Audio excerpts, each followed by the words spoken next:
5/7/2025 ইংরাজি রোজ শনিবার সকাল 9টা 30 মিনিটের সময় খোকসা উপজেলা কার্যালয় থেকে খোকসা ব্লাড ডোনার সোসাইটি কর্তৃক আয়োজিত এক আনন্দ র্যালি বের হয়। র্যালিটি খোকসা উপজেলা থেকে বাস স্ট্যান্ড হয়ে শহরের বিভিন্ন জায়গা প্রদক্ষিণ করে আবার উপজেলা কার্যালয়ে ফিরে আসেন। র্যালি শেষে উপজেলা অডিটোরিয়ামে খোকসা ব্লাড ডোনার সোসাইটি এর ৫ম প্রতিষ্ঠাবার্ষিকী উপলক্ষে স্বেচ্ছাসেবী ও রক্তযোদ্ধা মিলন মেলা অনুষ্ঠিত হয়। উক্ত অনুষ্ঠানে প্রধান অতিথি হিসাবে উপস্থিত ছিলেন খোকসা উপজেলা নির্বাহী অফিসার প্রদীপ্ত রায় দীপন।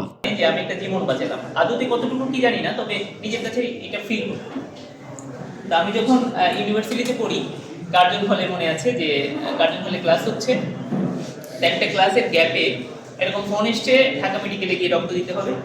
তো ক্লাসের গ্যাপে হেঁটে চলে গেছি রক্ত দিতে। ঢাকা মেডিকেলে তখন রক্ত দেওয়ার জন্য হাতে পাঞ্চ করার জন্য একটা দেয় না, তো ওখানে দিতে হচ্ছে কাঠের একটা টুকরা। এবং এই যে রক্ত দিতে গেছি, মানে আমি একজন অপরাধীর মতো, মানে আমাকে কেউ কেয়ার করবে এরকম লোক নেই। যখন আমি রক্ত দেওয়া শুরু করেছি তারপর থেকে আমার কাছে আর কোনো লোক নেই। তার আগ পর্যন্ত লোকজন আসলে যাদের প্রয়োজন তারা খুব চেষ্টা করে যে একটা রক্ত পাই, এটার জন্য খুব চেষ্টা করে। কিন্তু যখন বেশিরভাগ ক্ষেত্রে দেখা যায় যে রক্ত দেওয়ার পর বা রক্ত দেওয়ার প্রক্রিয়া শুরু হওয়ার পর তাদের খুব একটা খোঁজ খবর পাওয়া যায় না। আমার ব্যক্তিগত অভিজ্ঞতা থেকে বলি যে আমি একটা সময় ছিল যে স্টুডেন্ট থাকা অবস্থায় মানে এই কাজগুলোর করার। বিশেষ অতিথি হিসাবে উপস্থিত ছিলেন খোকসা থানা অফিসার ইনচার্জ শেখ মইনুল ইসলাম। ৫ম প্রতিষ্ঠা বার্ষিকী উপলক্ষে আয়োজিত অনুষ্ঠানের সম্মানিত সভাপতি সহ উপস্থিত সকল সুধীবৃন্দ, উপস্থিত সামনে আমার ছোট ভাইরা বোনেরা, আসসালামু আলাইকুম। ব্লাড ডোনার্স এটা খুব একটা ভালো কাজ, কারণ অনেক সময় অনেক মুমূর্ষ রোগীর ক্ষেত্রে ব্লাড পাওয়া যায় না, এবং বিশুদ্ধ ব্লাড।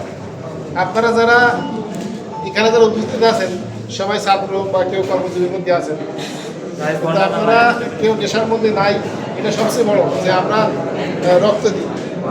যারা স্বেচ্ছায় রক্ত দেয় আল্লাহ তাদেরকে হেদায়েত করুক, আল্লাহ তাদেরকে দীর্ঘায়ু করুক, সুস্থ রাখুক, এই দোয়া করি। তোদের কাছে বিনীত অনুরোধ করি, কেউ মাদকের সাথে অ্যাড হবেন, কেউ মাদকের সাথে যুক্ত হবেন। একটা ফ্যামিলিতে একটা ফ্যামিলিতে যদি 4টা-5টা ছেলে থাকে, 4টা-5টা ছেলেই যদি তারা বিসিএস ক্যাডার হয়, বড় বড় সচিব হয়, আর একটা যদি মাদকাসক্ত থাকে, ওই ফ্যামিলি শান্তি হারাম। বলেন ঠিক কিনা? দয়া করে এটা আপনারা যাবেন না, আপনাদের কাছে অনুরোধ। আর এরকম ধরনের কাজে কেউ অ্যাড হলে আমাদেরকে বা কোনো আড্ডা বা কোনো মাদক সেবনের কোনো সন্ধান পালে আমাদেরকে অবশ্যই জানাবেন, আমরা আইনগত ব্যবস্থা নেব। আর আসলে এই আয়োজক কমিটিকে আমি আমার থানা পুলিশের পক্ষ থেকে ধন্যবাদ দিই, অসংখ্য ধন্যবাদ। এরকম কাজটা একটা মানব সেবামূলক কাজ। ভারপ্রাপ্ত উপজেলা স্বাস্থ্য কর্মকর্তা ডাক্তার আবির হোসেন সোহাগ আর উপস্থিত ছিলেন উপজেলা সমাজসেবা অফিসার মোহাম্মদ জহুরুল ইসলাম সহ আরও অনেকে উপস্থিত ছিলেন। উক্ত অনুষ্ঠানে সভাপতিত্ব করেন মোহাম্মদ সুমন আজিম, প্রতিষ্ঠাতা পরিচালক AR হাসপাতাল, রাজশাহী। উক্ত অনুষ্ঠানে উপজেলার বিভিন্ন শিক্ষা প্রতিষ্ঠানের ছাত্রছাত্রী উপস্থিত ছিলেন। অনুষ্ঠান শেষে অনেকেই সম্মাননা প্রদান করা হয়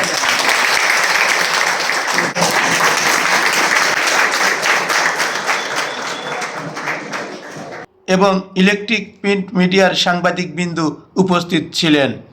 খোকসা উপজেলা অডিটোরিয়াম থেকে মোহাম্মদ হাফিজুল ইসলাম বকুল, BTV নিউজ, খোকসা, কুষ্টিয়া।